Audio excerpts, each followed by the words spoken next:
There is a kind of silence that only certain books carry.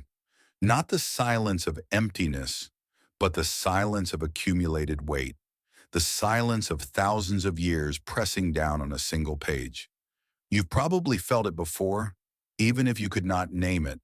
The moment when you open something ancient and sense beneath the words, an entire civilization breathing. The book of First Chronicles is that kind of silence. It begins with a list, not a story, not a dramatic opening, not a battle cry or a prophecy or a vision of fire descending from heaven. It begins with a list of names, long, rhythmic, and relentless.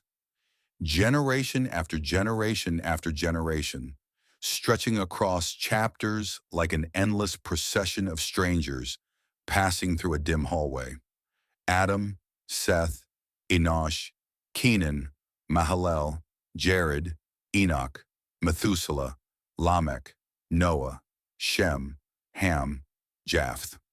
The names continue. They multiply. They spread into clans and territories and forgotten kingdoms. They ripple outward through time until the sheer accumulation of them becomes almost meditative, a liturgy of human existence. Each name a whole life compressed into a single syllable. Most readers skim this section. Perhaps you have. Perhaps you have felt the slight guilt of turning pages quickly, aware somewhere in the back of your mind that these names were once real people, that each one walked beneath a sky they could not have imagined would one day be looked at from 6 billion other pairs of eyes. But the pace of the list pulls you forward. There are too many names. There is no narrative to catch hold of. You move through them the way you might walk through a museum at closing time, aware of the weight, aware of the beauty, but moving nonetheless. And then, without warning, something shifts. In the middle of the fourth chapter of First Chronicles, steep inside the genealogy of Judah, somewhere between Hur and Chelb and Shah and dozens of other names that flicker past like sparks, the text does something it almost never does in a genealogy. It pauses. It slows. It leans in close to one particular man and says quietly, almost tenderly, "There is something here worth noticing." The man's name is Jabez. He arrives in the text with no warning, no preparation, no context beyond the names that came before him and the names that will come after. He is not introduced as a king. He's not introduced as a warrior or a prophet or a judge. He carries none of the credentials that the ancient world used to mark a life as significant. He's simply there, suddenly present in the middle of a list, like a face you recognize in a crowd of strangers. But the text does something remarkable with his brief appearance. It does not simply list his name and move on. It stops. It breathes. It tells us three things about him. Three things that taken together form one of the most quietly devastating spiritual portraits in all of ancient literature. First, it tells us his name. Second, it tells us what that name meant. Third, it tells us what he did with a name like that. And in those three facts, in the space of 2 verses, an entire theology of identity, prayer, and divine attention unfolds. A theology that has spoken to human beings across thousands of years of reading, across countless languages and cultures and centuries of suffering and hope. Tonight, we're going to sit with those 2 verses. We're going to unfold them slowly, the way you might unfold a very old letter found in the back of a drawer, carefully, with an awareness that you're handling something fragile and irreplaceable. We're going to think about what it means to carry a painful name through life. And we're going to think about the strange courage of asking God for more when the world has given you less. And we're going to think about what it means when the text records simply and without decoration that God granted his request. But first, we need to understand the name itself. Because in the ancient world, a name was never just a name.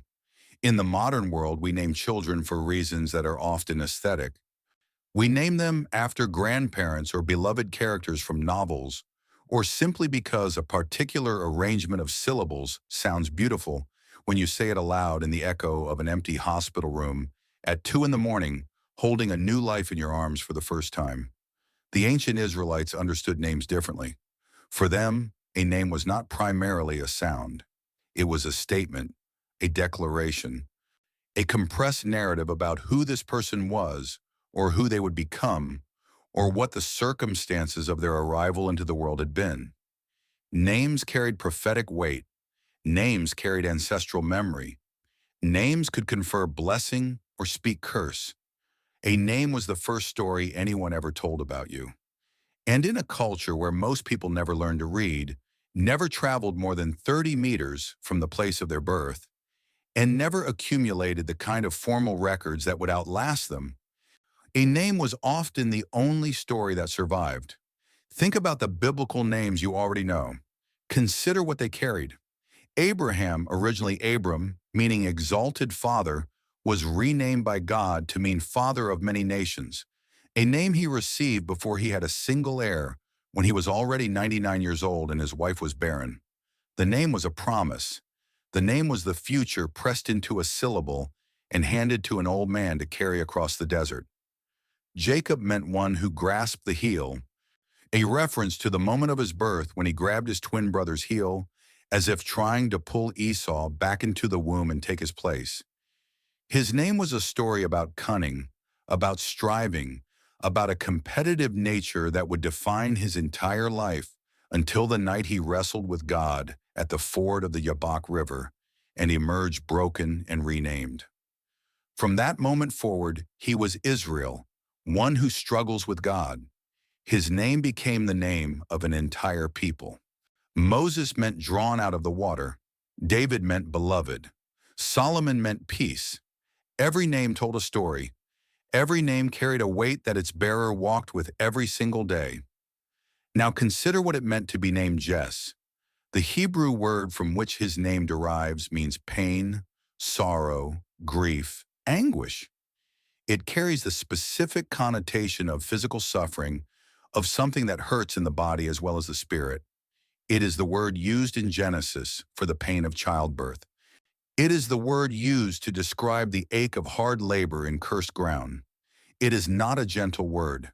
It is not a word that softens into poetry when you hold it up to the light. His mother named him Pain. The text gives us the reason in a brief, devastating aside. She named him Jz because she bore him in pain. The Hebrew phrase suggests that this was not simply the ordinary pain of childbirth, though that pain is already profound. It suggests something beyond the ordinary. Some biblical scholars believe the phrase indicates an exceptionally difficult delivery, perhaps a labor that nearly killed her, perhaps a birth that came in the middle of crisis or grief or calamity. Some suggest she may have been widowed during the pregnancy. Some suggest she was ill. The text does not tell us. The text only tells us that the pain was significant enough to be named. And so he came into the world already carrying a story. Before he could speak, before he could walk, before he could do anything at all to define himself or demonstrate anything about his character or his gifts or his relationship with God, he was marked. His name preceded him into every room he ever entered. When people heard it spoken aloud, they did not hear music. They heard a word for suffering. They heard a word for everything that goes wrong in the dark.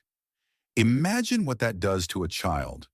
Imagine growing up in a culture where names are not aesthetic but prophetic, where the people around you have heard since birth that names shape destiny and your name is pain. Imagine the weight of introducing yourself. Imagine the moment repeated throughout childhood when someone hears your name for the first time and their face changes almost imperceptibly in a way you have learned to read before you were old enough to understand what you are reading.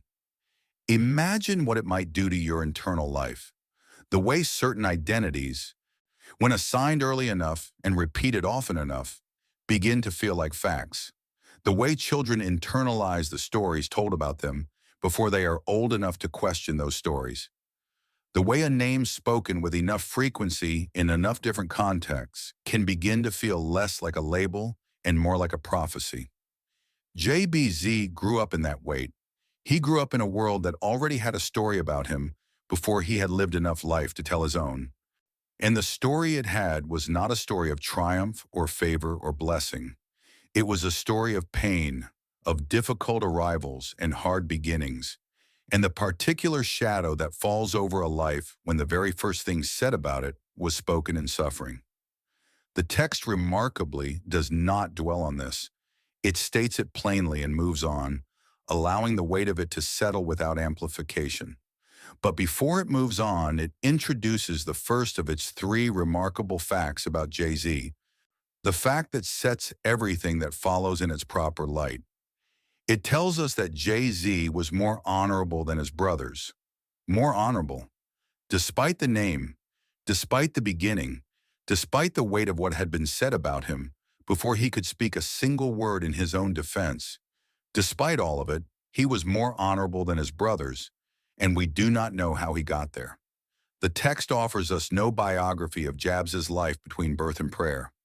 There is no account of his childhood, no stories of his adolescence, no record of the choices he made, or the struggles he navigated, or the people who shaped him along the way.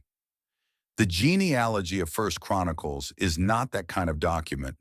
It is concerned with lineage and legacy, not with the narrative texture of individual lives. It names, it connects, it preserves. And yet, in the space between naming him and recording his prayer, the text drops one extraordinary piece of information. Jabez was more honorable than his brothers. And the Hebrew word used here, kabod, carries a weight all its own. It is the same root from which we get kavod, the word for glory. In its most elevated usage, it describes the radiant, almost unbearable presence of God filling the temple. In its more everyday usage, it refers to the weight and substance of a life well lived, the quality of character that occurs over time through consistent choices made in the direction of integrity, faithfulness, and care. To say that someone had kiyad in the ancient Israelite world was not to compliment their social standing or their material success. It was to say something about what they were made of. It was to say that when the accumulated choices of their days were weighed on the kind of scale that history eventually applies to every life, what they found there was substantial. It was solid. It had heft. Jay-Z had that, more of it than his brothers, and the text makes no effort to explain how. This is, I think, one of the quietly radical moves the passage makes. In a culture obsessed with origins, with the name of your father, the tribe of your birth, the clan that would define your social position from birth to death, the text tells us that Jay-Z transcended what his origin said about him, and it does not explain the mechanism. It simply presents the result. He was named Pain. He was more honorable than his brothers. There is an implicit but powerful assertion buried in the gap between those two facts, that what you are given at the beginning is not the final word on what you become. This is not a prosperity gospel assertion. This is not a claim that suffering always resolves into triumph, that pain is always followed by reward, that the universe has arranged itself so that hard beginnings necessarily lead to glorious endings. The Bible is far too honest about human experience to make that kind of promise. What the text asserts is something more specific and in some ways more demanding. It asserts that character is possible under conditions that seem designed to prevent it, that honorability can grow in soil that looks like it should only produce bitterness, that a name given to you by your circumstances, a name of pain, of limitation, of difficult beginnings, is not the same thing as a name given to you by your destiny. The ancient world had very little patience for this idea. Genealogy was destiny in most of the cultures that surrounded Israel. If you were born into a family of slaves, you were a slave. If your father was a farmer, you were a farmer. If your name meant suffering, then suffering was probably what the world expected you to produce. The social structures of the ancient Near East were not designed to accommodate the kind of upward moral mobility the text quietly ascribes to Jez.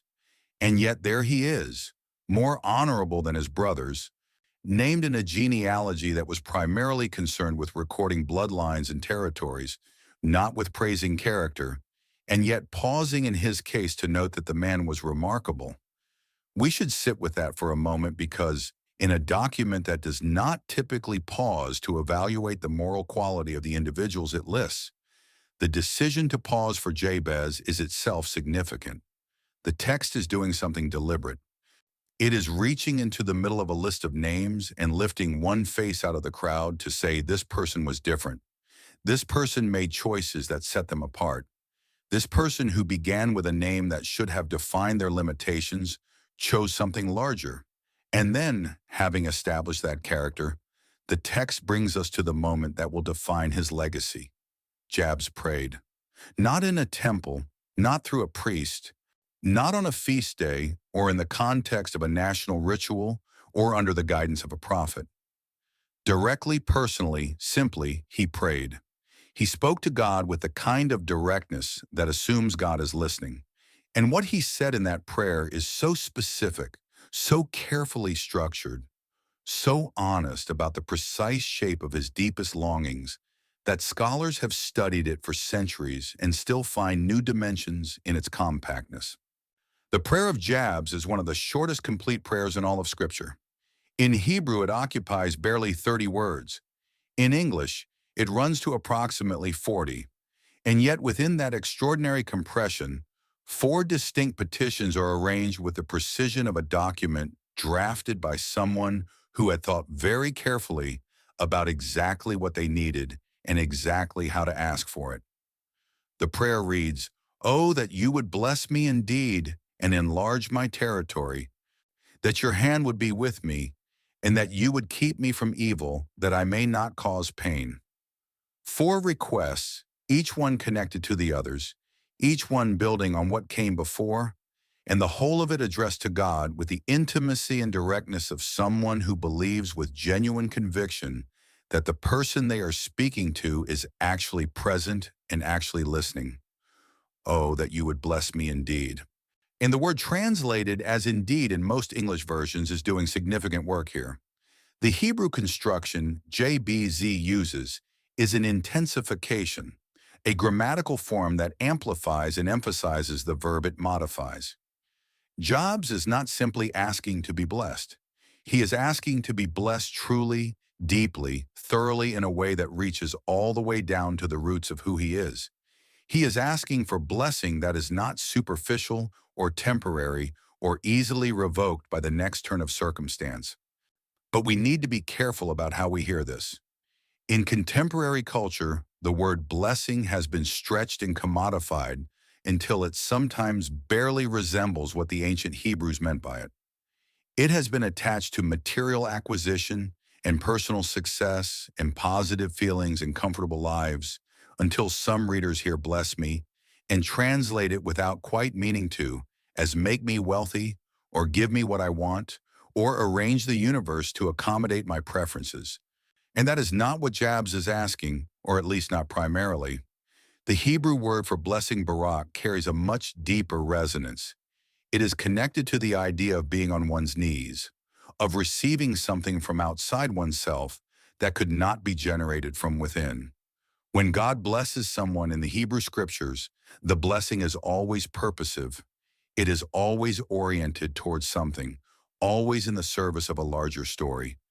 God blesses Abraham not simply to make Abraham comfortable, but so that through Abraham all the families of the earth will be blessed. Blessing in the biblical framework is not a terminus. It is a transit point. Jabez, who knows what it means to carry a name of limitation, is asking to be brought into the flow of divine purpose. He's asking to be made useful. He's asking for his life to mean something beyond the definition his name has tried to impose on it.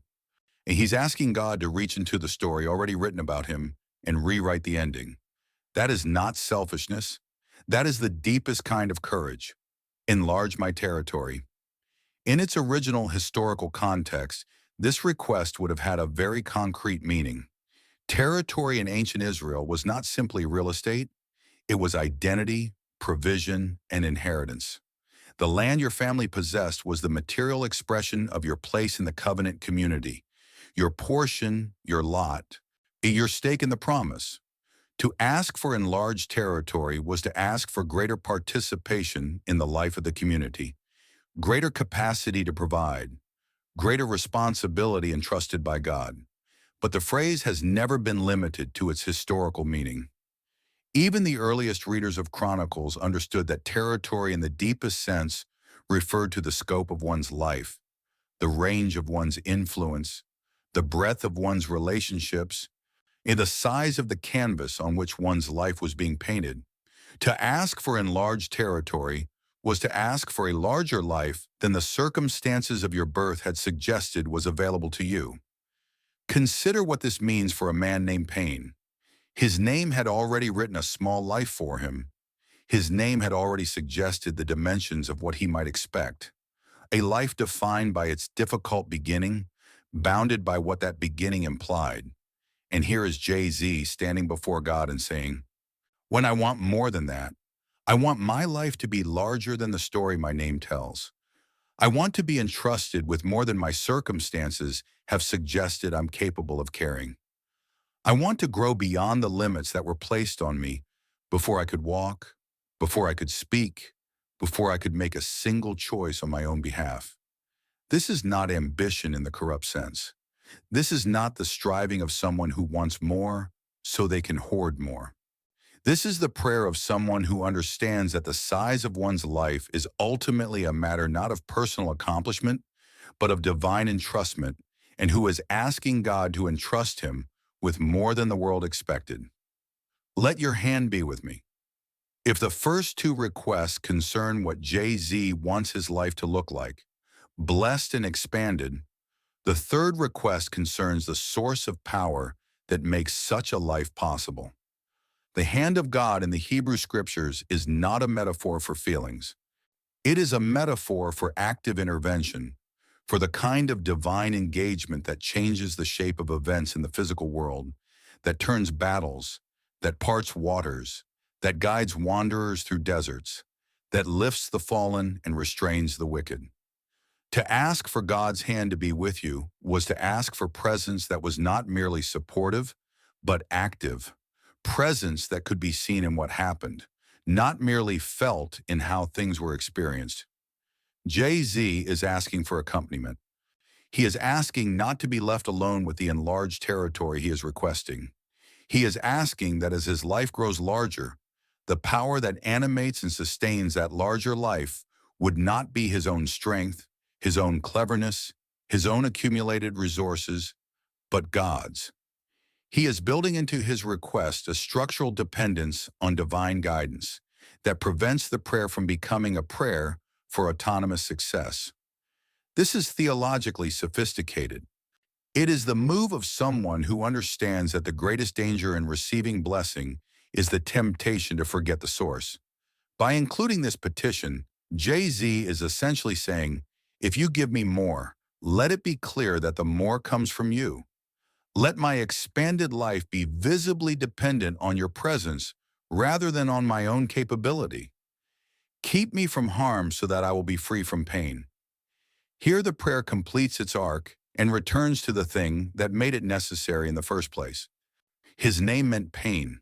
His name was the scar his mother carried from the night of his birth. His name was the story that had preceded him into every space he had ever occupied. And now at the end of his prayer, Jabez turns to God and makes the most personal request of all. Keep me from evil that I may not cause pain. Notice the specific construction. He is not only asking to be kept from suffering pain himself, he is asking to be kept from causing it. The Hebrew can be read both ways. Some translations emphasize being kept from experiencing evil. Others emphasize being kept from producing it. The most likely reading is that Jess means both simultaneously. He wants to break the cycle, not just escape its consequences for himself, but stop its propagation through him to others. He wants to be the place where what his name declared finds its end, where the inheritance of pain is interrupted, where the pattern stops reproducing itself, where a man who was born in suffering becomes a man through whom suffering is not passed on. This is a prayer that goes all the way to the root. This is a prayer that does not settle for personal comfort while leaving the larger pattern unchanged. Jabez is asking God not just to protect him from being hurt, but to protect others from being hurt by him, to make him a terminus for pain rather than a conduit for it. This is the petition of someone who has thought very carefully about what it means to bear a painful inheritance, and who is absolutely resolved with every fiber of moral seriousness they possess not to be the one who passes it on. 4 requests, 4 windows into a soul that has been shaped by suffering but not destroyed by it. 4 expressions of a man who looked at the name given to him at birth and decided with quiet and extraordinary courage to ask God for something different. And then the text tells us what happened. There are moments in literature, and especially in sacred literature, where the brevity of a statement is itself the statement. The text does not describe an angel appearing. It does not describe a vision or a dream or a voice from heaven or a sign in the heavens above or the earth below. It does not describe Jabez falling to his face in awe or weeping or standing transfixed in the light of some supernatural encounter. It does not even describe what happened next in Jabez's life, what the enlargement looked like in practice, what territories he came to hold, what blessings took concrete shape in the days and years that followed his prayer. It simply says, "And God granted his request." 6 words in English, 5 in Hebrew, and then the text moves on, "And God granted his request." I want you to sit with the weight of that sentence for a moment because its quietness is deceptive. There is a universe compressed into those 6 words. There is an answer to one of the deepest questions that anyone who has ever prayed has ever asked. The question of whether anyone is listening. The question of whether the prayers that rise from ordinary, unnamed, forgotten, pain-marked lives ever arrive anywhere at all. The question of whether the God who parts seas and speaks from burning bushes and raises the dead is also the God who bends toward the quiet voice of a single man in the middle of an ancient genealogy and says yes. Yes to the blessing. Yes to the expansion. Yes to the accompaniment. Yes to the breaking of the cycle. And God granted his request. It is worth noticing what the text does not say. It does not say that God granted his request because Jabez had earned it through righteousness. It does not say that God granted his request because Jabez had prayed with perfect technique or perfect faith or perfect understanding of theology. It does not condition the answer on Jabez's worthiness or his persistence or his performance of any particular religious obligation. It simply states that he prayed, and it states that God answered. There is a deep and deliberate simplicity here that resists the additions and qualifications we often bring to it. We want to know what Jabez did to deserve such a direct answer. We want to know the formula, the method, the practice so that we can replicate the result. Centuries of readers have wanted this, but the text resists that kind of extraction. It does not give us a formula. It gives us a relationship. It gives us a man who spoke honestly to God about the shape of his deepest longings and a God who heard and responded. Not because there was a technique that compelled a response, but because the text seems to suggest this is simply what God does with honest prayer.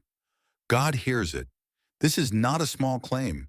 In a universe as vast as the one we know, a universe of more than 2 trillion galaxies, of distances so incomprehensible that even light traveling at the speed of light takes billions of years to cross them, the claim that a single human voice raised in honest longing is heard and answered by the intelligence that underlies all of it is an extraordinary claim.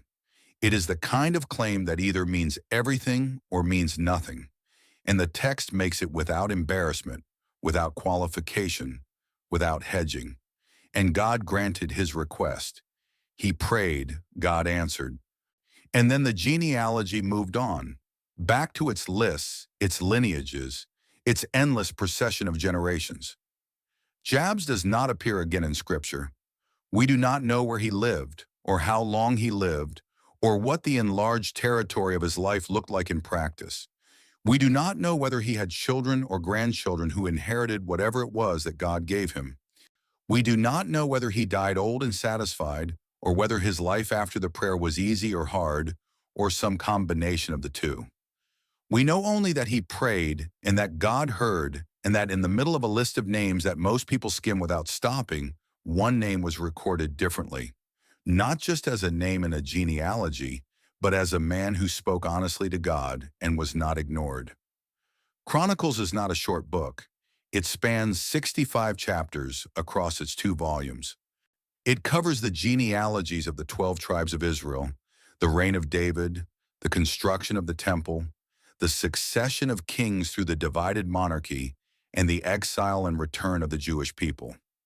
It contains some of the most dramatic narratives in the entire Hebrew scriptures: battles, betrayals, prophetic confrontations, divine interventions on a national scale. And yet the compiler of Chronicles chose to pause in the middle of the Judahite genealogy and insert the story of Jabez. And this was not an accident. Ancient scribes who worked with sacred texts were extraordinarily deliberate. Every inclusion was a decision. Every decision was a statement. The insertion of the Jabez passage into the genealogy of Judah is itself a theological argument, an argument made not through reasoning or exhortation, but through the simple act of choosing to preserve this particular detail about this particular man. The argument goes something like this. You have just read the names of kings. You have encountered the ancestry of rulers and warriors and tribal leaders. You're reading a document that is at one level a record of the powerful, the people whose actions shape the direction of a nation and therefore of history. And in the middle of all of that, the text says, pause. There is a man here you need to know about. He held no throne. He commanded no army.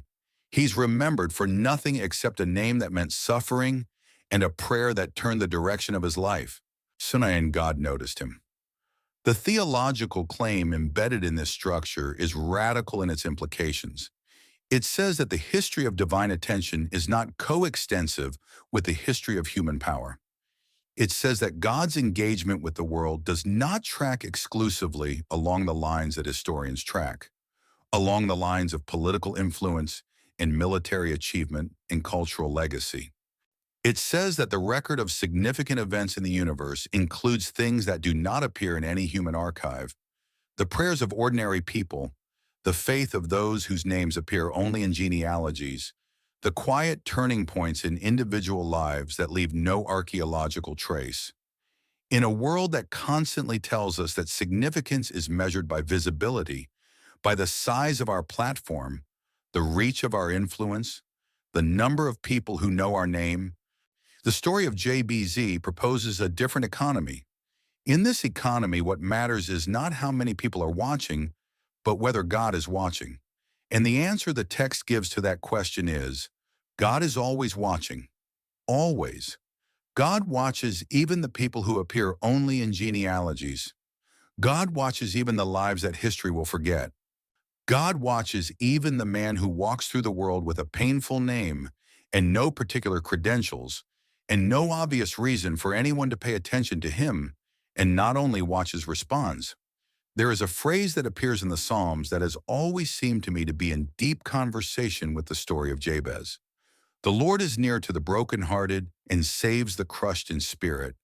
It is an audacious claim, not that God is near to the powerful who seem not to need nearness, not that God is near to the successful who seem already to have what they need, but near to the brokenhearted, near to those who carry their wounds visibly, who walk through the world with their pain written on their faces, who have been given perhaps from birth, perhaps through the accumulations of a hard life, a name that means suffering.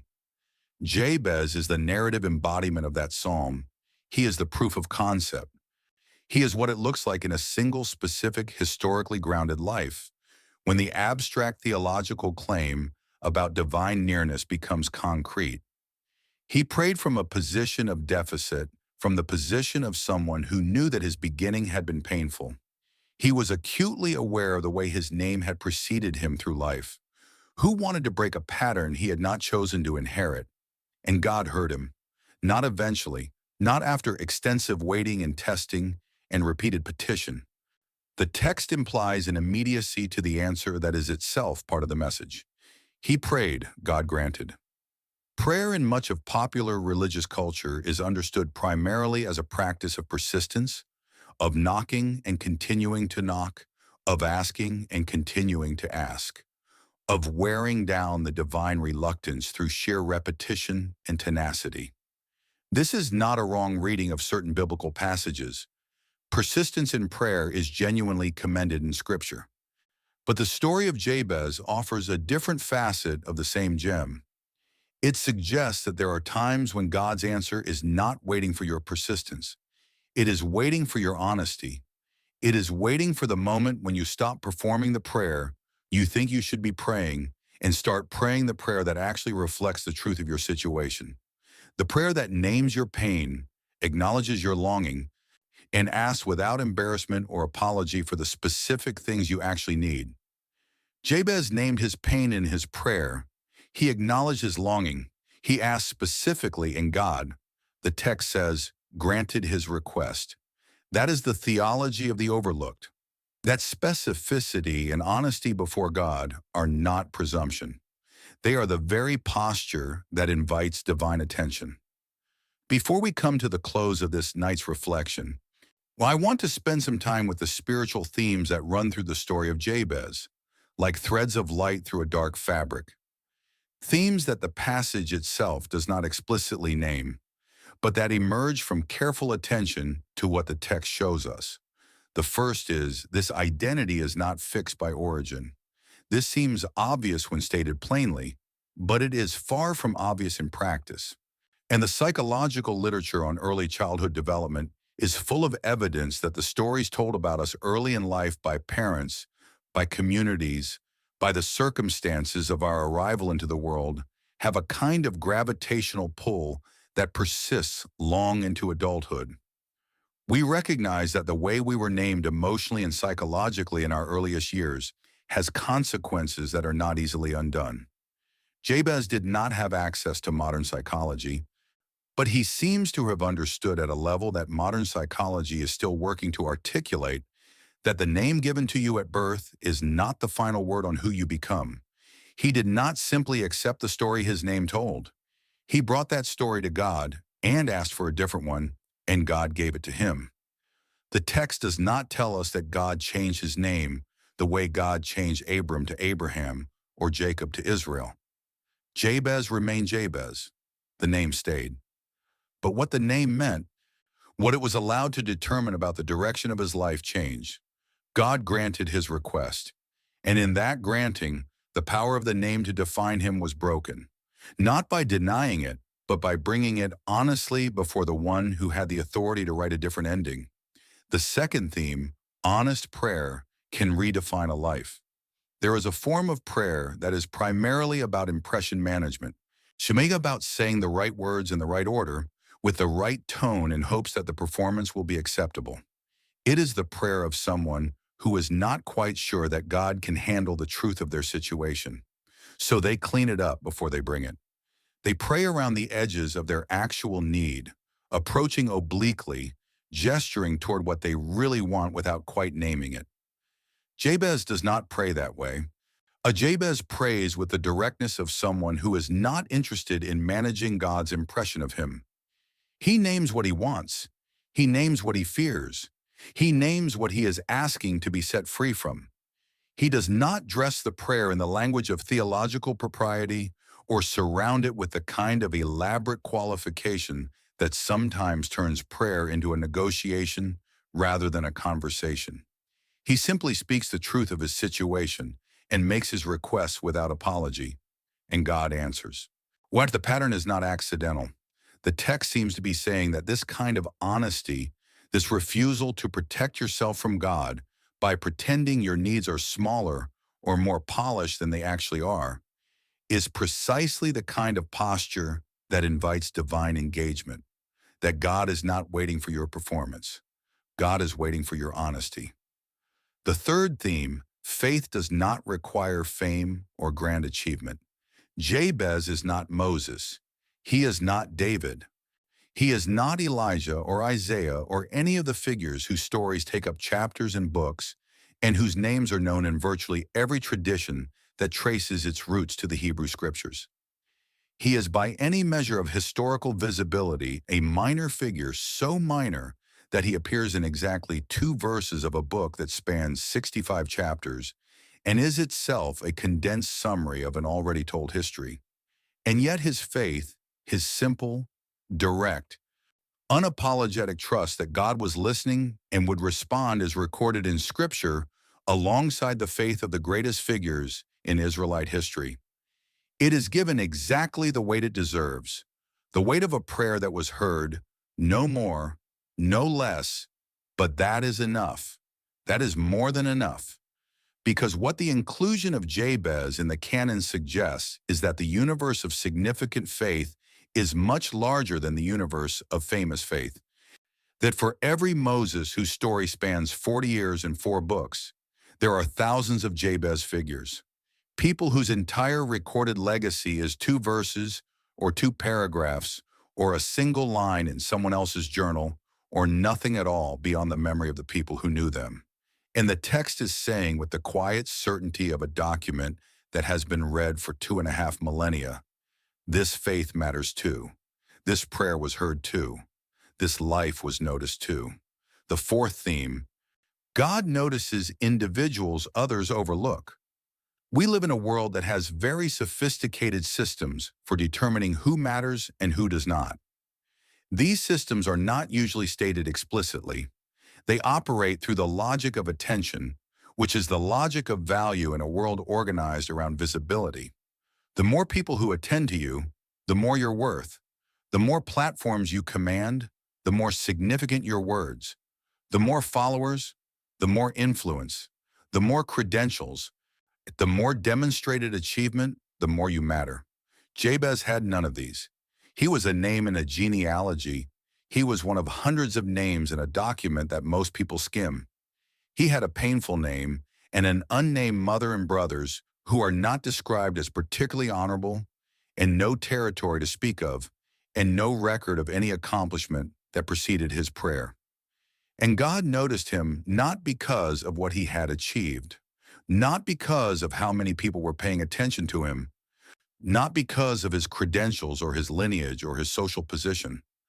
God noticed him because he spoke, because he turned toward God in honest need and made his requests with the directness of someone who believed that God was present and that God cared, and God granted his request.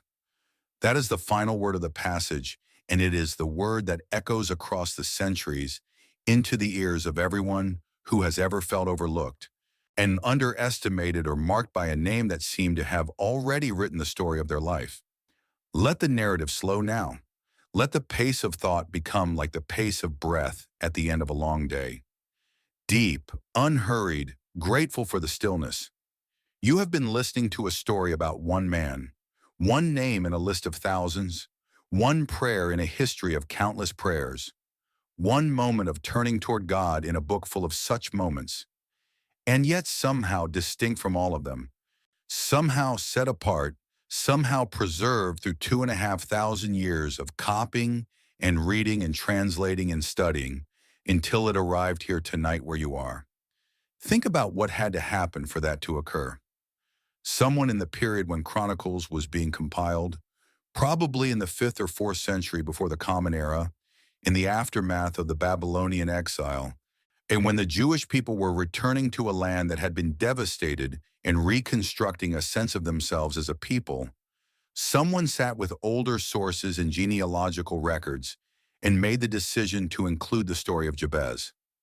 They had access to records we no longer have. They made choices we cannot fully reconstruct. And among all the choices they made, they chose to preserve 2 verses about a man whose name meant pain, who prayed a direct prayer and was heard by God.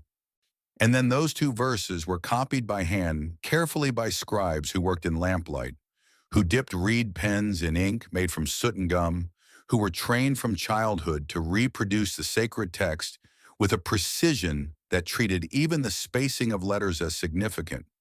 The verses survived a scroll, then another scroll, then another. They survived periods of destruction and diaspora and political upheaval that erased libraries and archives and entire civilizations. They were translated into Greek, then Latin, then Syriac, then Arabic, then German, then English.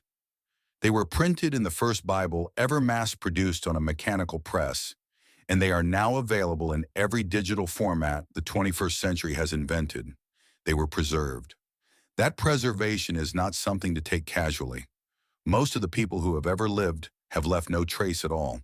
Not a name, not a word, not a prayer.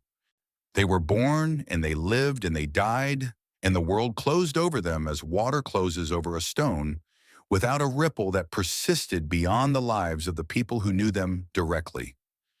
Their prayers, whatever prayers they prayed in their own darknesses, in their own moments of honesty, before whatever they understood as God, are gone, not recorded, not remembered.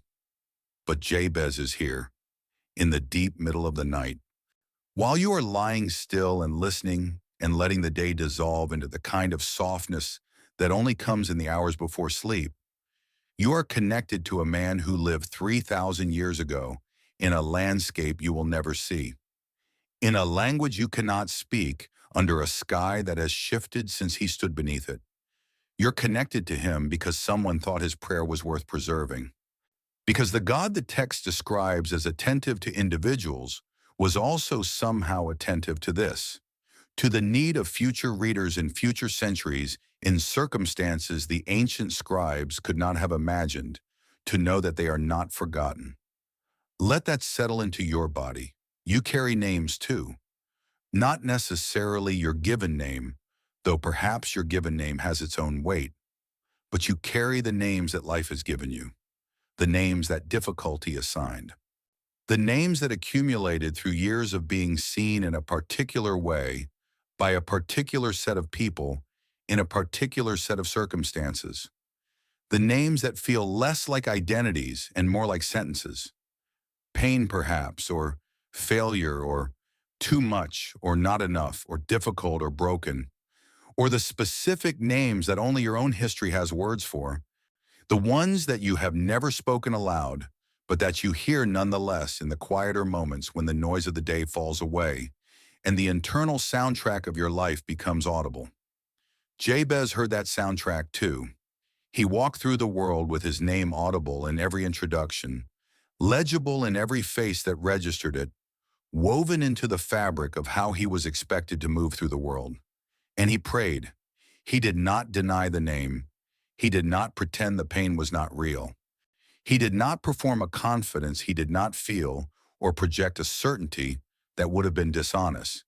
He brought the name, the whole weight of it before God, and he made 4 requests that together amounted to a single comprehensive plea. Let my life be larger than what my beginning suggested. Let me be accompanied by something greater than my own resources. Let me be the place where the pain ends rather than the place where it continues. And God granted his request. There are no battles in this story, no armies, no miracles that bend the physics of the natural world, no plagues or parted waters or pillars of fire in the night sky. There is only a man and a prayer and an answer. And that quietness is itself the message, because it tells you that the God of the burning bush is also the God of the ordinary evening. The God who speaks in earthquake and fire and the great wind that tears the mountains is also the God who speaks in the still small voice, the one that Elijah heard after the storm had passed. The God whose deeds fill the Psalms with images of cosmic power is also the God who bends toward a single ordinary man in the middle of a genealogy and says, without fanfare, without drama, without any of the theatrical apparatus that human beings use to signal the importance of a moment, yes. Let the words settle into the room with you now. Yes, you're not lost in the genealogy. You're not one of the names being skimmed. Homo, you're not defined by what was said about you before you were old enough to speak. You're not sentenced to a life shaped by the pain of your beginning. You're not too small or too forgotten or too marked by your history to be heard. Jabez was heard, and the text, this ancient hand-copied, survived the centuries multiply, translated text preserved his story so that you would know it. So that at 2 in the morning or 3 or whatever hour finds you here in the stillness that is just on the edge of sleep, you would know that the prayer of one ordinary person in one difficult moment was the kind of thing that God considered worth answering. Let your breath slow now. Let the names you carry become lighter. Let the prayer you have not yet spoken, the honest one, the direct one, the one that names the actual shape of your deepest need without apology or qualification, let it begin to form in the space behind your closed eyes. You do not need a temple. You do not need a priest. You do not need credentials or achievements or a life story that has been impressive enough to deserve divine attention. Jabez had none of those things. He had only his pain and his prayer and the quiet, extraordinary belief that the God who made the world was also the God who made time for him. Somewhere in the ancient world, in a time so distant from our own that even the ruins of its greatest cities have become indistinguishable from the land around them, a man named Paine looked up at the same stars we see tonight and spoke. He did not speak to a crowd. He did not announce himself. He did not make demands or issue ultimatums or negotiate from a position of established authority.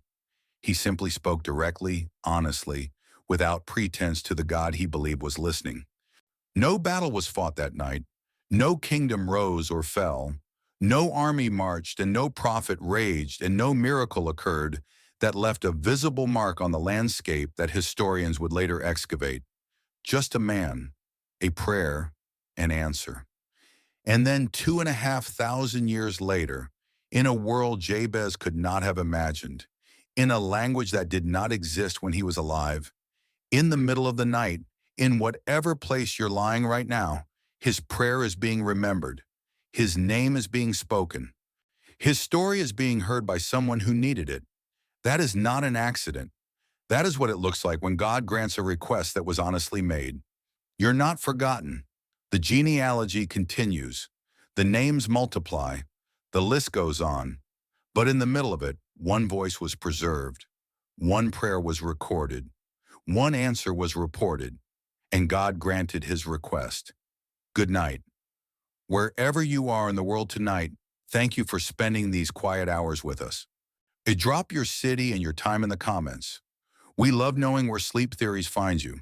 Until next time, rest well and remember that the stories preserved across thousands of years were kept alive for nights exactly like this one. There is something quietly haunting about the story of a person who begins well. We have all known someone like this. Someone who starts their journey with fire in their eyes and clarity in their convictions, who draws admiration from those around them and seems by all outward measures destined for a life of consistency and purpose. We watch them in those early years and think, this one will finish the way they started. This one will hold. And then gradually, almost imperceptibly, something shifts. It does not happen all at once. It rarely does. There is no single dramatic moment when the person turns away from everything they once stood for. Instead, it is a slow erosion, a quiet settling of compromises, each one small enough to seem harmless in isolation, each one carrying just enough justification to be rationalized away. The fire does not go out in an explosion. It simply dims degree by degree until one day you look into the eyes of the person you once admired and see something unfamiliar there. A guardedness, a self-sufficiency, a subtle hardness that was not there before. The Hebrew scriptures preserve the story of one such man with remarkable honesty. His name was Asa. He ruled as king of Judah for 41 years, one of the longest reigns in the history of the southern kingdom. He came to power during a time of spiritual chaos when the land had been saturated with idolatry and divided loyalties. And he began his reign with a clarity of purpose that stood in stark contrast to everything that had come before him. He tore down the altars. He commanded the people to return to their God. He built the walls. He organized the armies. He prayed in public with a faith that was genuine and visible and magnificent. And then decades later, he imprisoned a prophet. He crushed the people under oppressive actions. He fell ill, and in a decision that the scripture takes care to note, he did not seek God at all. How does this happen? How does a man who once cried out to God on a battlefield with enemy armies so vast they stretched across the horizon end his reign relying on foreign doctors and political alliances instead of the God who had already proven himself faithful? That is the question at the heart of Asa's story. And it is not merely an ancient question. It is the question of every sincere person who has ever found themselves years down the road of their faith, slightly less certain than they once were, slightly more self-reliant, slightly less inclined to pray before acting. The story of King Asa is in many ways the story of us all, and the scriptures preserve it not as a condemnation, but as a mirror, one held up with grace and honesty, and so that those who come after might see themselves in it and choose differently. Come then, let us go back to the hills of Judah, to a young king inheriting a troubled throne, and to the extraordinary, cautionary, deeply human story of a man who started so well. To understand what Asa inherited, you must first understand the world that preceded him. The kingdom of Judah in the years before Asa's ascension was not a stable place. The unified kingdom that had reached its apex under Solomon, that extraordinary gilded era of prosperity and architectural ambition and international renown, had long since fractured. After Solomon's death, the kingdom split in two. The northern kingdom of Israel with its capital eventually settled at Samaria, and the southern kingdom of Judah, which retained Jerusalem, the temple, and the Davidic line of kings. But being the southern kingdom, the kingdom of the temple and of the Davidic covenant, did not automatically confer spiritual health. The kings who preceded Asa had allowed the spiritual life of Judah to deteriorate in ways that were both public and deeply embedded in the culture. Idol worship had taken root not merely as a fringe practice, but as a normalized feature of daily life. Foreign altars dotted the landscape. High places, those elevated worship sites that the law had explicitly forbidden, were maintained and attended. The nation's spiritual heritage, the covenant relationship with God that had been the defining identity of Israel since the days of Abraham, had been treated with casual indifference. Asa's father, King Abijah, had been a complicated figure. He had won a stunning military victory against the northern kingdom, calling on God in a moment of crisis. But his reign was short, and the spiritual reforms that his victory might have inspired never fully materialized. The nation remained in a condition of divided devotion. And then Abijah died, and his son Asa took the throne. We do not know exactly how old Asa was when he became king. The text does not give us a specific number, but the portrait the scripture paints of him in those early years is one of a young ruler with unmistakable conviction. Someone who had apparently looked at the spiritual state of the land he was inheriting and decided that things would be different under his watch. His first acts as king were not military or administrative, and they were spiritual. Asa removed the foreign altars. This was not a symbolic gesture. These were physical structures that had been built in the land and that served as centers of idol worship. Removing them meant sending workers to demolish them, dealing with the communities who had built them and who presumably had some attachment to them. It was an act of cultural and spiritual confrontation, and it required courage. He broke down the sacred pillars, and these were standing stones associated with Canaanite religion, and their presence in the land was a direct violation of the covenant. Generation after generation of kings had tolerated them. Asa tore them down. He cut down the Asherah poles. These wooden objects associated with the goddess Asherah had become almost ordinary features of the Judean landscape. They stood in the groves and on the hillsides and near the altars of the high places.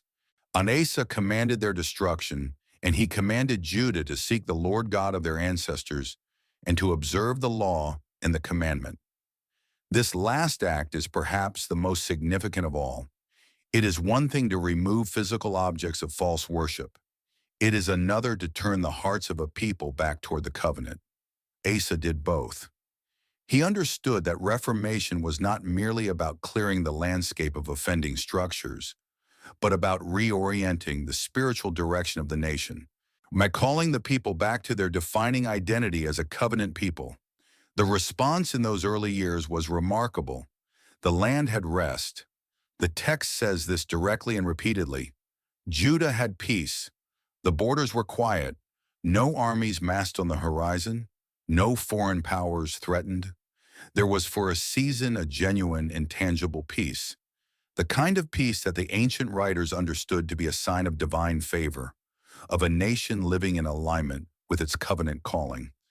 It would be easy to look at this moment in Asa's story and feel only admiration, and admiration is appropriate. What this young king did required clarity and will, and a willingness to act against the grain of inherited culture. He did not ease into reform. He began with it.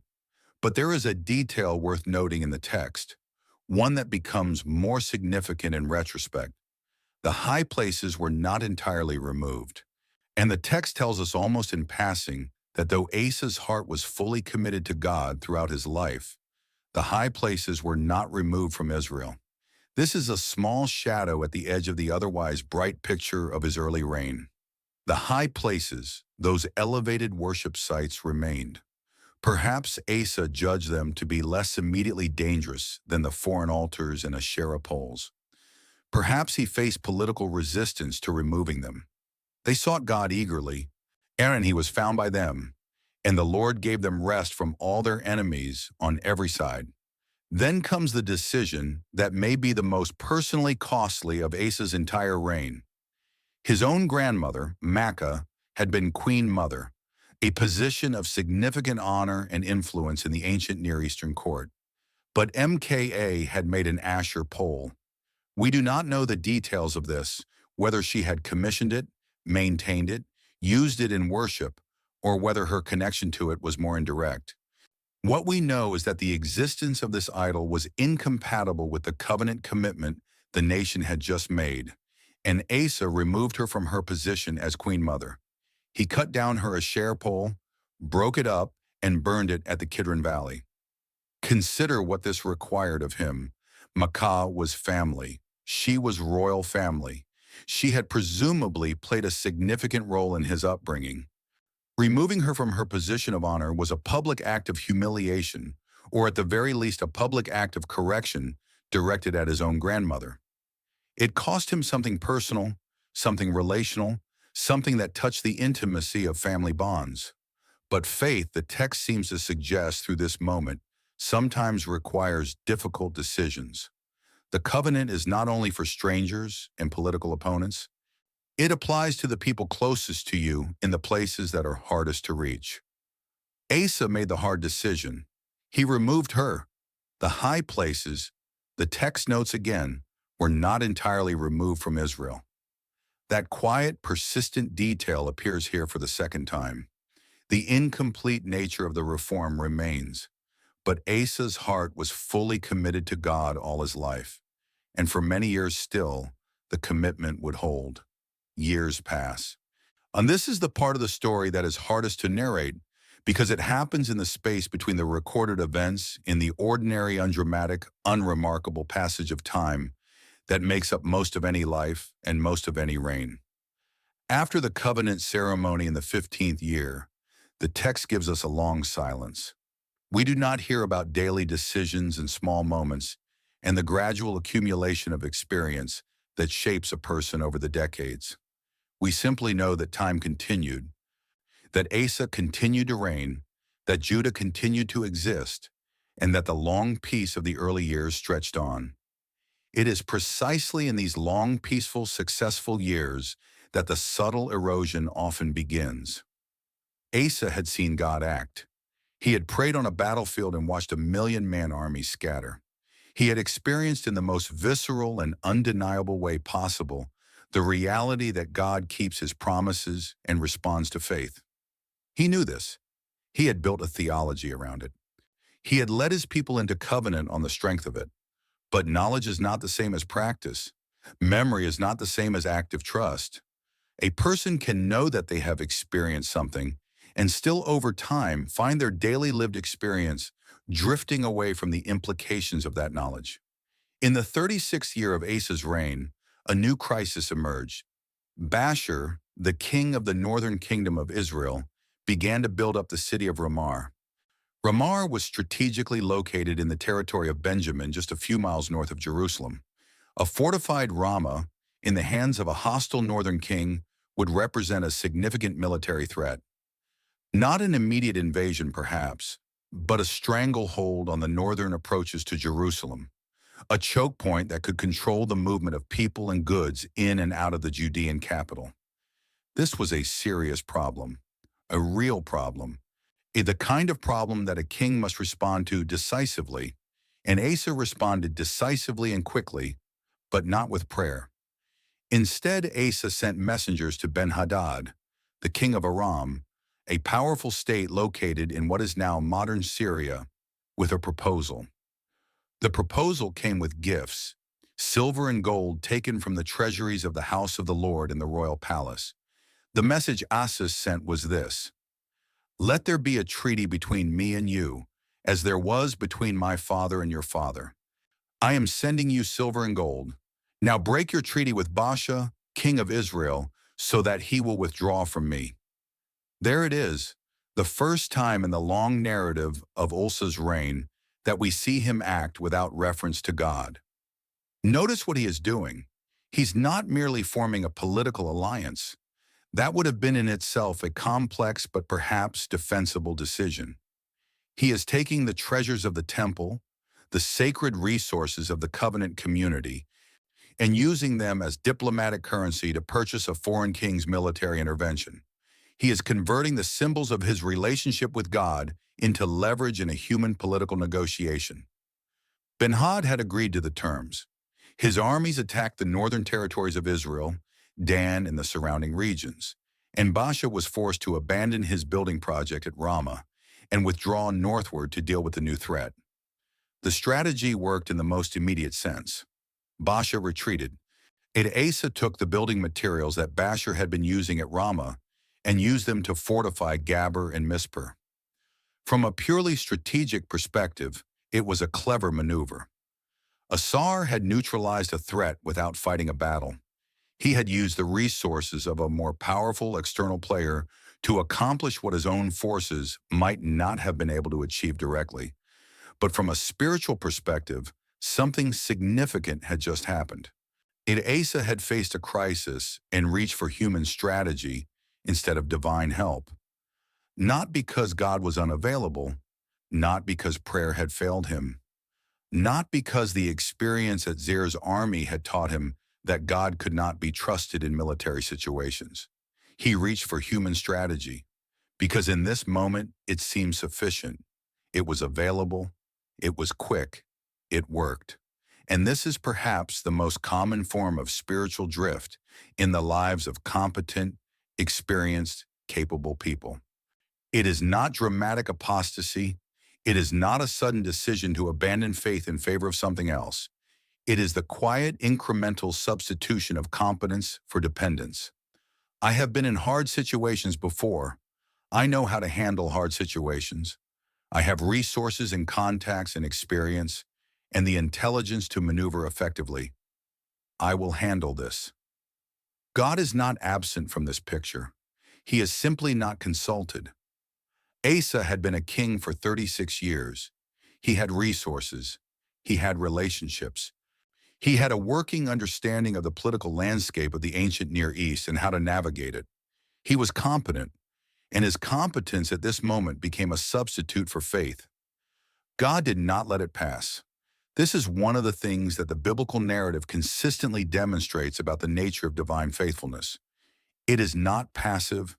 The God of the covenant does not simply observe the drift and say nothing. He sends a message. He interrupts the self-sufficiency.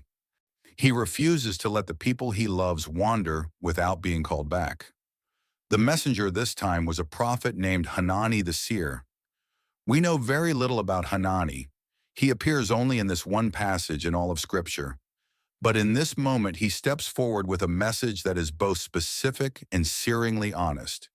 He came to Asa, king of Judah, and said, "Because you relied on the king of Aram and did not rely on the Lord your God, the army of the king of Aram has escaped from your hand.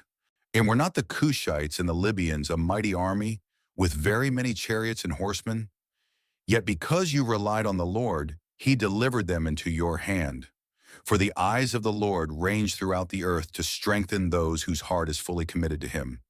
You have done foolishly in this. For from now on you will have wars." The message is pointed. It is specific, and it contains within it a summary of the theological principle that should have governed Asa's response to the Basher threat. Hanani begins with the direct confrontation. You relied on Aram, not on the Lord. He does not soften this or qualify it. He names it plainly. Then he offers the implied contrast. What about the Cushites and the Libyans? Remember that army? Remember those numbers. Remember what happened when you relied on the Lord in that crisis. The same God who scattered that army was available for this one. You did not ask. The statement that follows is one of the most remarkable in all of Chronicles. For the eyes of the Lord range throughout the earth to strengthen those whose heart is fully committed to him. This is not a rebuke in isolation. It is a window into the nature of God. A God who is not waiting to be convinced to help, not parling out his strength reluctantly, not requiring elaborate justification before he acts on behalf of his people. His eyes are ranging throughout the earth, looking for those whose heart is fully committed to him so that he can strengthen them. He is actively looking for opportunities to be faithful to the people he loves. The word that Hanani uses, committed, is important. It echoes the description of Asa's own heart earlier in the narrative. Asa's heart had been described as fully committed to God throughout his life. But Hanani's word here points to a condition that must be maintained, not merely established. A heart that was once fully committed can drift into partial commitment, can begin to look for other sources of strength, can substitute human strategy for divine trust. You have done foolishly in this.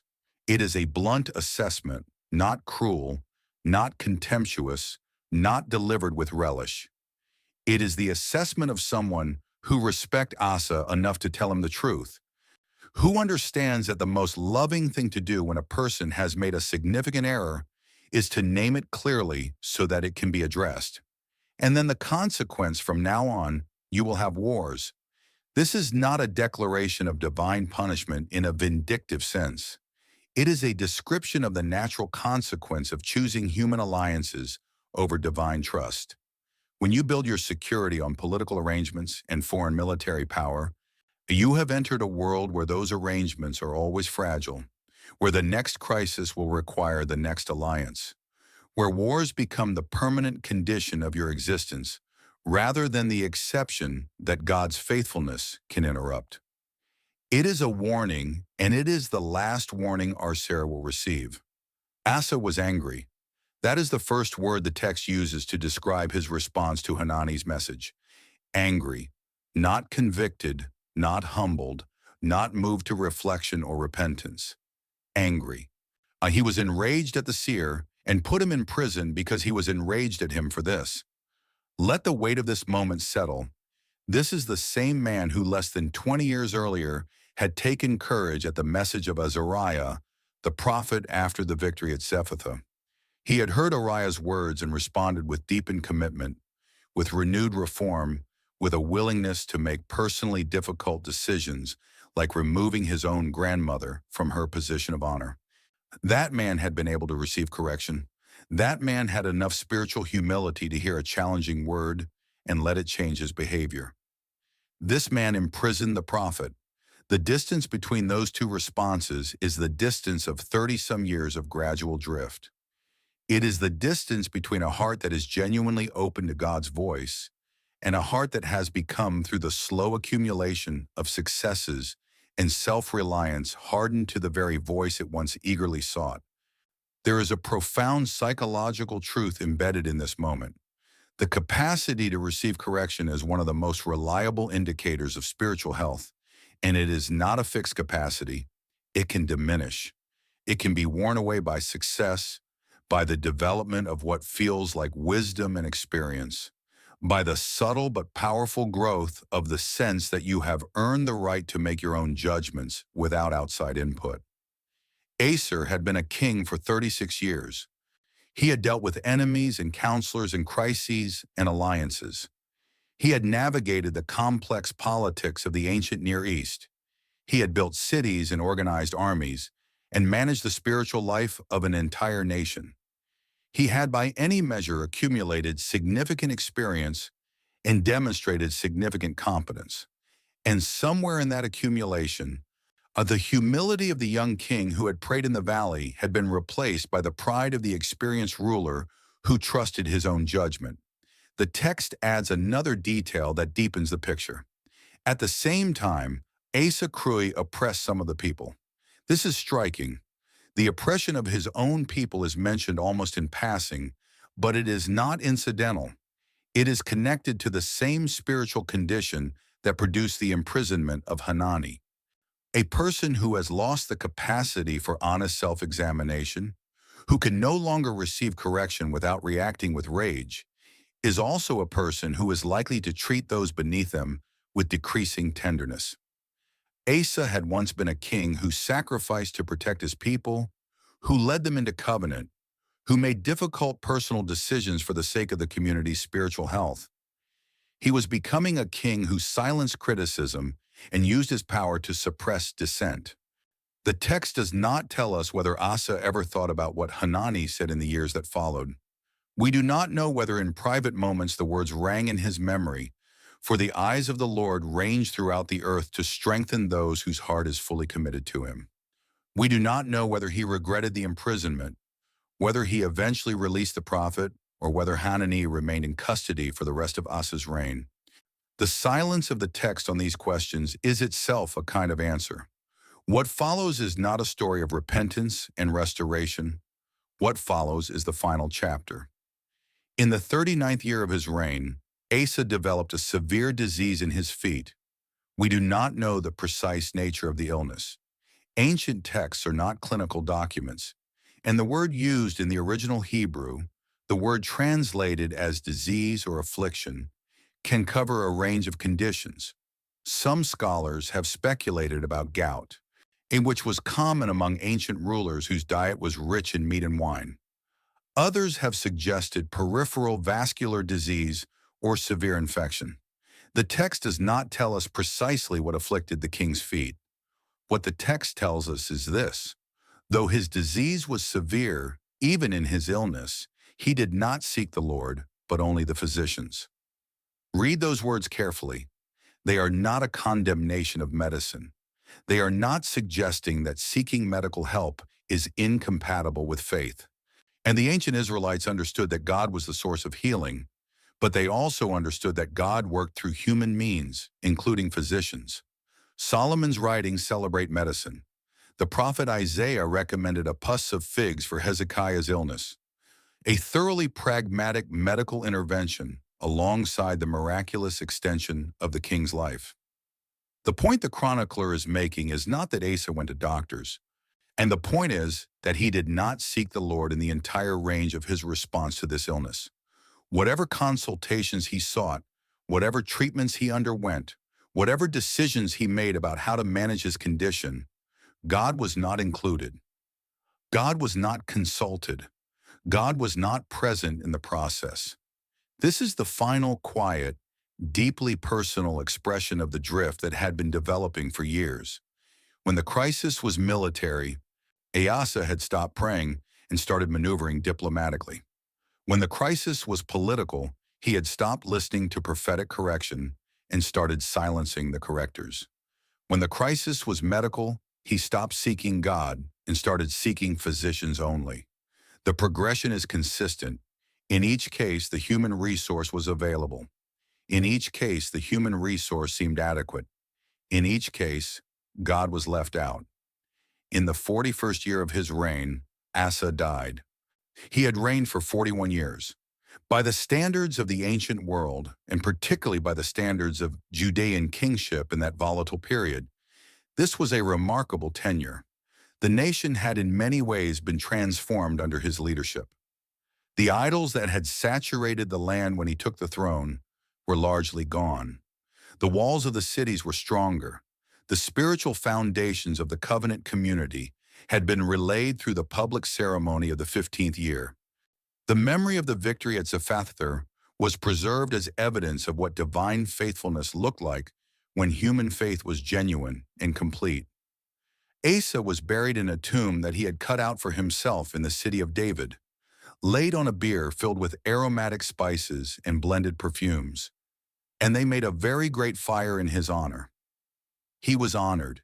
He received the burial rites of a significant and respected king. The fire burned in tribute to what he had been and what he had accomplished. But the final word of his story in the Chronicles is not his burial or his honor. It is the detail that has been quietly present throughout the later chapters. He did not seek the Lord. That is the epitaph the text gives him at the end. Not the altar that was repaired, not the covenant ceremony in the 15th year, not the prayer in the valley that sent a 1,000,000-man army running. The final note is the note of what was missing. Not because the other things were forgotten or unimportant, but because the story of Asa is in the end a story about how even a genuinely faithful beginning can lose its way, and about how the same God who delivered a kingdom from overwhelming odds through a single honest prayer remains available to every person in every crisis if they will simply turn and ask. There is something about the beginning of a spiritual journey that carries its own energy. The initial commitment, the early reforms, the decisive breaking of old patterns, and these moments generate momentum. They're exciting in a way that sustained quiet faithfulness rarely is. But Asa's story teaches us that the vitality of a beginning does not automatically sustain itself. Faith is not a one-time commitment that can be filed away and drawn upon indefinitely. It is a living relationship that requires daily engagement, daily seeking, daily acts of dependence and trust. The prophet Uriah said it plainly, "If you seek him, he will be found by you." The seeking must be ongoing. It cannot be a past tense activity, something you once did and can now reference as evidence of your spiritual seriousness. The question is not whether you once sought God. The question is whether you are seeking him now in this moment, in this crisis, in this decision. Asa began magnificently. He sought with his whole heart at the beginning, but the seeking became something he remembered doing rather than something he was actively doing. And the memory of past faithfulness is not the same as present faithfulness. It cannot do what present faithfulness can do. This is perhaps the most universal theme in Asa's story and the most quietly dangerous. Asa was successful, not accidentally or trivially successful, but comprehensively, demonstrably, historically successful. He had reformed the nation. He had built the cities. He had organized the armies. He had prayed on a battlefield and watched God respond. He had led his people into covenant and seen God honor it. 40-some years of governing had made him genuinely skilled at governing, and skill accumulated over decades of proven effectiveness has a way of becoming its own form of faith. Not faith in God, faith in the skill itself. Trust in the process that has worked before, confidence in the pattern of response that has produced results. The transition from trusting God to trusting your own competence is so gradual as to be almost invisible. You do not wake up one morning and decide to rely on yourself instead of God. You simply find over time that your first instinct in a crisis is to reach for your expertise rather than your prayer. That the consultations you have are with advisors rather than with God. That the strategies you formulate feel so clearly correct based on your extensive experience, that pausing to ask whether God might have a different perspective feels almost unnecessary. This is what happened to Asa. Not dramatic apostasy, gradual successful professional self-sufficiency. The warning embedded in his story is for everyone who has been doing something for a long time and doing it well. Success is a gift, but it is a gift that comes with a specific temptation. The temptation to attribute the results to your own competence rather than to the grace that enabled your competence in the first place. The imprisonment of Hanani is one of the saddest moments in Asa's story. It is sad not primarily because of what it meant for Hanani, though being imprisoned for telling the truth is obviously terrible. It is sad because of what it reveals about where Asa had arrived spiritually. A person who responds to honest correction with rage and punishment is a person who has become at some fundamental level unable to be taught. And a person who cannot be taught has closed off one of the primary channels through which God works in human lives. God often speaks through other people, through the faithful friend who says the thing you do not want to hear, through the prophet who shows up at the wrong moment with the right message, through the colleague or the spouse or the pastor who observes something in your behavior that you have stopped being able to see in yourself. Asa's earlier response to Azariah's prophetic word had been beautiful. He took courage and he acted on it. He demonstrated that he could receive a challenging message and let it produce growth rather than defensiveness. By the time Hanani arrived, that capacity was gone. The accumulated pride of success had created a shell around Asa that a prophetic word could not penetrate. The response to correction is in many ways a reliable diagnostic tool for spiritual health. It reveals the actual condition of the heart beneath the external expressions of faith. A person can maintain the appearances of devotion, the worship attendance, the doctrinal correctness, the religious language, and still have a heart that has grown too proud to be taught. Asa had both the genuine early devotion and the genuine later hardening. They were in the same person. That is the unsettling complexity of his story. Perhaps the most important lesson of Asa's story is also the simplest. Faithfulness is not an achievement, but a practice. An achievement once accomplished is done. You can point to it. You can reference it. It has a fixed location in the past that you can return to when you need evidence of your success. A practice is never done. It must be engaged with again and again daily in the specific circumstances of today, rather than the remembered circumstances of yesterday. A runner who was once in excellent shape cannot rely on their past fitness to sustain them through today's race. An artist who once produced brilliant work cannot live forever on the credit of that work. And a person who once sought God with their whole heart cannot live forever on the spiritual capital of that seeking. Faith is practiced in the specific, ordinary, unremarkable circumstances of daily life. In the small decisions about who to consult, in the quiet moments when a crisis arises and you feel the pull of either trust or self-sufficiency, in the willingness to pause and pray before acting rather than acting, and occasionally remembering to pray afterward. Asa practiced this magnificently at the beginning. He ceased practicing it gradually and perhaps almost imperceptibly as the years went on. And the cessation of practice extended over enough time produced a man who, when a prophet arrived with a hard word, could not receive it. The invitation in Asa's story is not to achieve faith and then maintain it through willpower. It is to recognize that faith is relational, that the relationship requires engagement, and that the same God whose eyes range throughout the earth, looking for those whose hearts are fully committed to Him, is also patient enough to receive us when we return, whenever we return, however many times we return. The scriptures are remarkably honest about the people they hold up for reflection. Other ancient traditions often sanitize their heroes, presenting kings and leaders as uniformly noble or uniformly villainous, depending on which tradition was doing the preserving. The Hebrew scriptures take a different approach. They show their people whole with the extraordinary moments of faith alongside the moments of failure, with the victories and the imprisonments and the illnesses. With the prayers in the valley and the silence at the end, Aser is preserved in this honest way. His story does not end with triumphant restoration. It does not offer a dramatic deathbed repentance or a final moment of clear-eyed return to the faith of his youth. It ends with the detail that in his illness, he did not seek the Lord. The fire of tribute burned after his death, and he was buried with honor. But the final word of the narrative is that note of absence. This is not cruelty on the part of the chronicler. It is respect.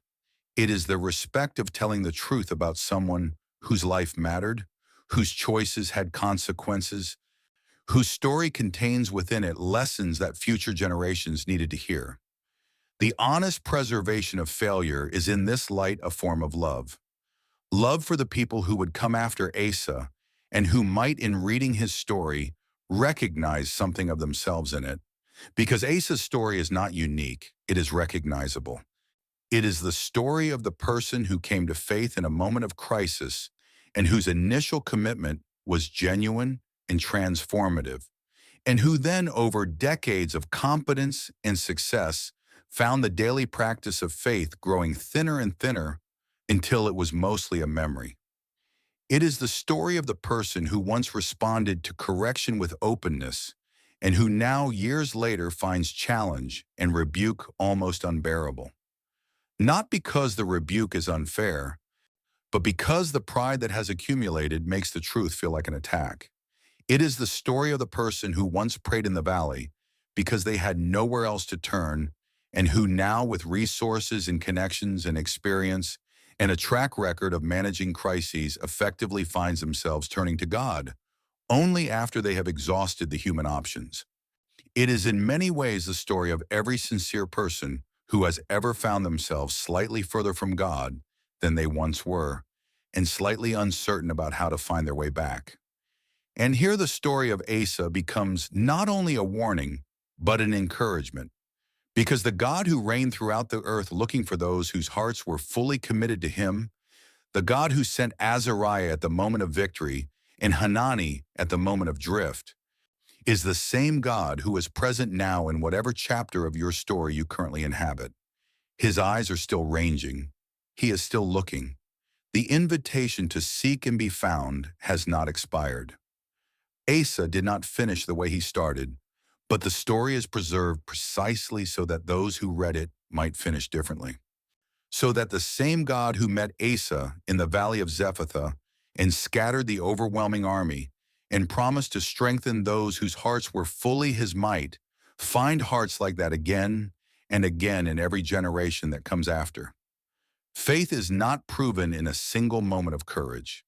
It is proven in a lifetime of returning, of turning back again and again to the one who has been faithful from the beginning, and of finding every single time that he has not moved.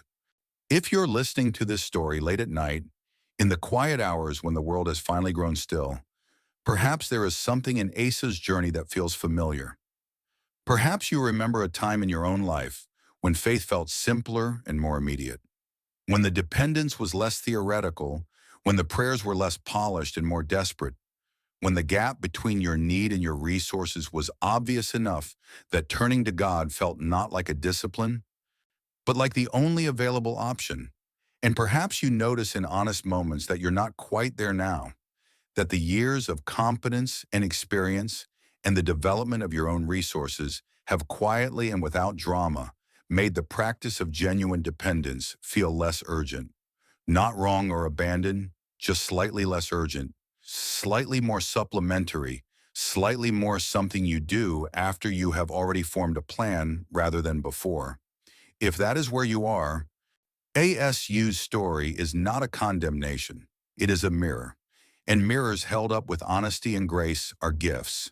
The same God who stood available to Asa in every chapter of his reign. In the valley before the Cushite army, in the words of Azariah, in the years of building and covenanting, even in the later years when the drift had deepened and Hanani's words were rejected, that God is available now. The invitation is always the same. Seek me and I will be found. It is not a complicated invitation. It does not require a particular level of spiritual achievement or a certain record of past faithfulness. It does not disqualify those who have drifted or penalize those who, like Asa, took a few too many years to rely on themselves. It is simply an invitation to turn to seek, to return to the relationship that has always been the source of the strength that made the good things possible in the first place. You can begin again. You can always begin again. And the God whose eyes range throughout the earth will find you when you do.